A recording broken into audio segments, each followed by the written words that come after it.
Hello नमस्कार दोस्तों, स्वागत है आपका आज के मुख्य समाचारों में। यहाँ आपको देखने को मिलेगी सुबह से शाम तक की ताज़ा खबरें ब्रेकिंग न्यूज़ अपडेट के रूप में। तो दोस्तों उससे पहले आपसे एक छोटी सी रिक्वेस्ट है, अगर आपने हमारे यूट्यूब चैनल को सब्सक्राइब नहीं किया है तो उसे सब्सक्राइब जरूर कर लीजिएगा।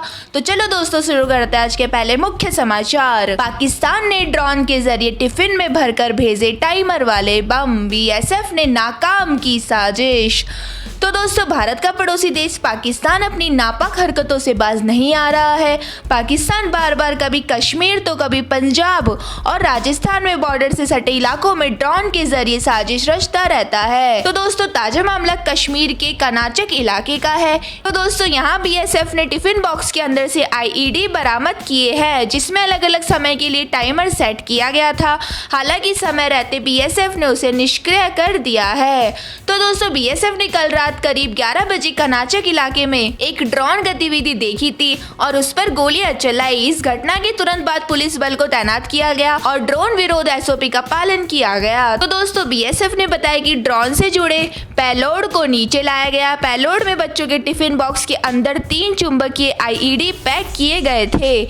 इसमें अलग अलग समय के लिए टाइमर सेट किया गया था। आईईडी को निष्क्रिय कर दिया गया है और एक मामला दर्ज किया गया है। इसी के साथ दोस्तों चलते हैं आज के अगले मुख्य समाचार की ओर। आजम खान के 2 करीबियों में सीधी लड़ाई, मुस्लिम वोट में सेंध लगी तभी खिलेगा कमल। तो दोस्तों उत्तर प्रदेश की रामपुर लोकसभा सीट पर उपचुनाव का बिगुल बज चुका है। तो दोस्तों यहाँ पर सपा के कदावर नेता आजम खान की प्रतिष्ठा दांव पर लगी है।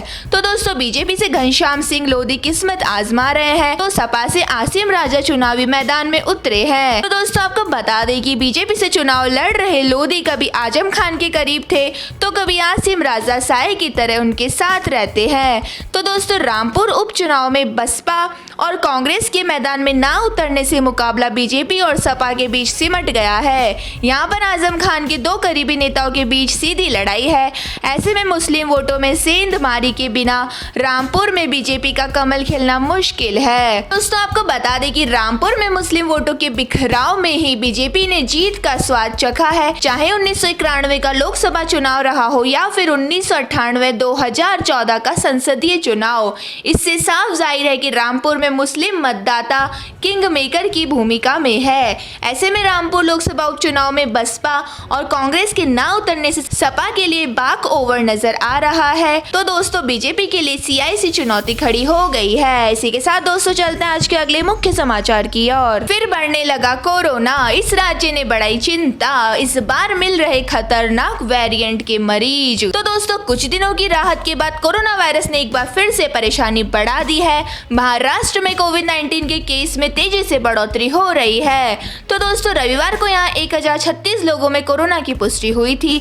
इन नए केस के साथ महाराष्ट्र में कोरोना मरीज के मिलने वाली वीकली एवरेज 26 फरवरी के बाद उच्च स्तर पर चला गया है। तो दोस्तों वहीं मुंबई में भी मरीज तेजी से बढ़ रहे हैं। यहाँ 5 दिनों में 50% मरीज बढ़ चुके हैं। तो दोस्तों चौंकाने वाली बात यह है कि पूरी महाराष्ट्र में जितने नए मरीज मिले हैं उनमें से 60 से 70% मुंबई से ही है। तो दोस्तों 3714 नए मरीज मिलने के बाद देश में कोरोना संक्रमितों की संख्या का आंकड़ा 4,31,85,049 तक पहुंच गया है। इसके अलावा एक्टिव मरीजों की संख्या 26,976 है। यह कुल मामलों का 0.06% है। इसी के साथ दोस्तों देश में मरने वालों का आंकड़ा 5,24,708 हो गया है। इसी के साथ दोस्तों चलते हैं आज के अगले मुख्य समाचार की ओर। यूपी बोर्ड एग्जाम रिजल्ट को लेकर बड़ा अपडेट, इस तारीख तक जारी होंगे परिणाम। तो दोस्तों उत्तर प्रदेश माध्यमिक शिक्षा परिषद की ओर से अब कभी भी 10वीं 12वीं कक्षा के परिणाम जारी होने की तारीखों का ऐलान किया जा सकता है। तो दोस्तों तारीख जारी होने के 1 या 2 दिन के बाद ही बोर्ड परिणाम भी जारी कर देगा। तो दोस्तों करीब 47 लाख छात्र बेसब्री से अपनी परीक्षा परिणाम का इंतजार कर रहे हैं। तो दोस्तों आपको बता दें कि लगभग 48 लाख छात्र यूपी बोर्ड परीक्षा 2022 में शामिल हुए,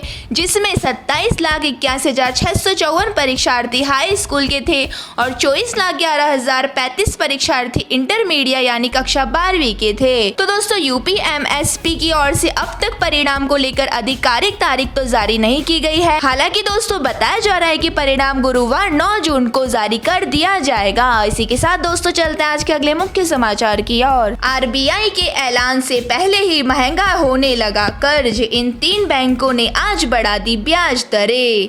तो दोस्तों भारतीय रिजर्व बैंक के ऐलान से पहले ही देश के तीनों बैंक ने अपनी ब्याज दरें बढ़ा दी है।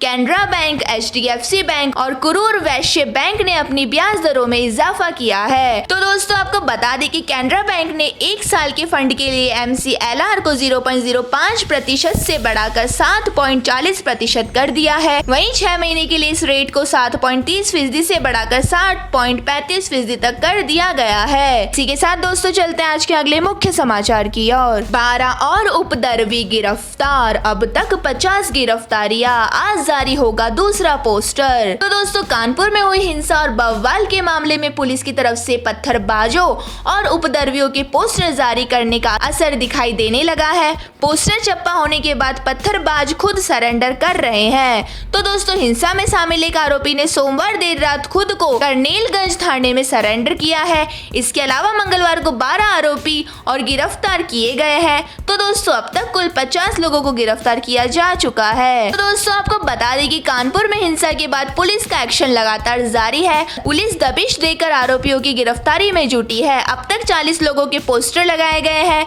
वहीं आज पुलिस आरोपियों का दूसरा पोस्टर जारी करेगी। बता दें कि पुलिस ने सीसीटीवी फुटेज और वीडियो के जरिए फोटो हासिल किए थे।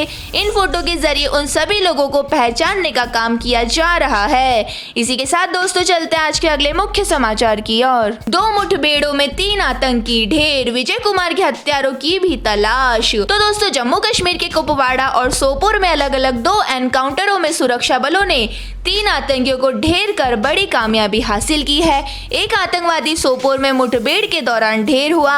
अंजाला नाम के इस आतंकी के पास से AK-47 राइफल और 5 मैगजीन बरामद की गई है। लाहौर के रहने वाले हंजाला को ढेर करना सुरक्षा बलों के लिए बड़ी कामयाबी है। तो दोस्तों इसके साथ ही कुपवाड़ा में मुठभेड़ में 2 आतंकियों को सुरक्षा बलों ने मार गिराया है। इसमें से एक आतंकी पाकिस्तान का रहने वाला है।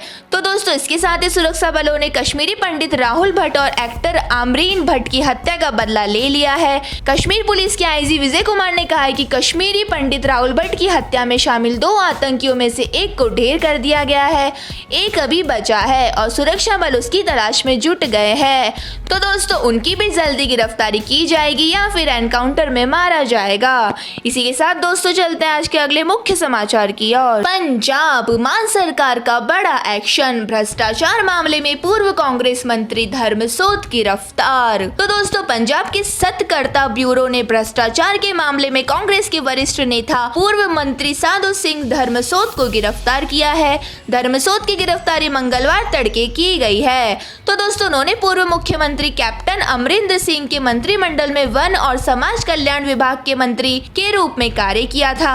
उनके साथ एक स्थानीय पत्रकार कमलजीत सिंह को भी गिरफ्तार किया गया है, जो एक सहयोगी के रूप में काम कर रहा था। तो दोस्तों राज्य के मुख्यमंत्री भगवंत मान के नेतृत्व वाली सरकार की ओर से कांग्रेस नेता के खिलाफ कार्रवाई की चेतावनी दिए जाने के 1 महीने से भी अधिक समय के बाद यह कार्रवाई हुई है। तो दोस्तों आपको बता दें कि सत्कर्ता ब्यूरो के एक अधिकारी ने कहा कि दोनों लोगों को भ्रष्टाचार के आरोप में गिरफ्तार किया गया है। ब्यूरो ने पूर्व मंत्री के खिलाफ कई सबूत एकत्र किए जब उन्होंने पिछले हफ्ते एक संभागीय वन अधिकारी गुरनामप्रीत सिंह और एक अन्य व्यक्ति हरमिंदर सिंह हम्मी को गिरफ्तार किया था, जिसके बारे में कहा था कि उसने धर्मसोत को भारी रिश्वत दी थी।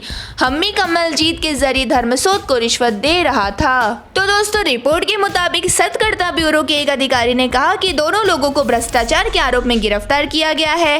ब्यूरो ने पूर्व मंत्री के खिलाफ कई सबूत भी एकत्र होने का दावा किया है। इसी के साथ दोस्तों चलते हैं आज के अगले मुख्य समाचार की ओर। राहुल गांधी के बाद क्या सोनिया गांधी भी बदल देगी पेशी की तारीख, 8 जून को पूछताछ की संभावनाएं कम। तो दोस्तों कांग्रेस की अंतरिम अध्यक्ष सोनिया गांधी कोरोना वायरस संक्रमण का सामना कर रही है। इस बीच खबर है कि उनके प्रवर्तन निदेशालय इसी बीच खबर है कि उनके प्रवर्तन निदेशालय के सामने पेश होने की संभावनाएं नहीं है। तो दोस्तों ईडी ने उन्हें नेशनल हेराल्ड अखबार से जुड़ी मनी लॉन्ड्रिंग के मामले में पूछताछ के लिए बुलाया था। हालांकि इससे पहले पार्टी ने कहा था कि सोनिया जांच एजेंसी के सामने समय पर पेश होगी। तो दोस्तों रिपोर्ट के मुताबिक आपको बता दें कि पार्टी नेताओं ने बताया कि ईडी के सामने पेश होने की संभावना नहीं है। तो दोस्तों रिपोर्ट के मुताबिक पार्टी के नेताओं ने बताया है कि सोनिया के ईडी के सामने पेश होने की संभावनाएं नहीं है। बीते हफ्ते ही कांग्रेस ने जानकारी दी थी कि सोनिया कोविड-19 की चपेट में आ गई है और उन्होंने खुद को आइसोलेट कर लिया है। इसके अलावा केसी वेणुगोपाल समेत कुछ कांग्रेस के नेताओं के भी संक्रमित होने की खबर सामने आई थी। तो दोस्तों खबर है कि सोनिया गांधी के स्वास्थ्य कारणों का हवाला देकर एजेंसी से छूट की मांग की जाएगी। खास बात यह है कि इससे पहले पार्टी के पूर्व अध्यक्ष राहुल गांधी के पेश होने की तारीख में बदलाव हो चुका है। तो दोस्तों यह थे आज के मुख्य समाचार। हमारी वीडियो को ज़्यादा से ज़्यादा लाइक करें, शेयर करें और चैनल को सब्सक्राइब करना ना भूलें। धन्यवाद। जय हिंद।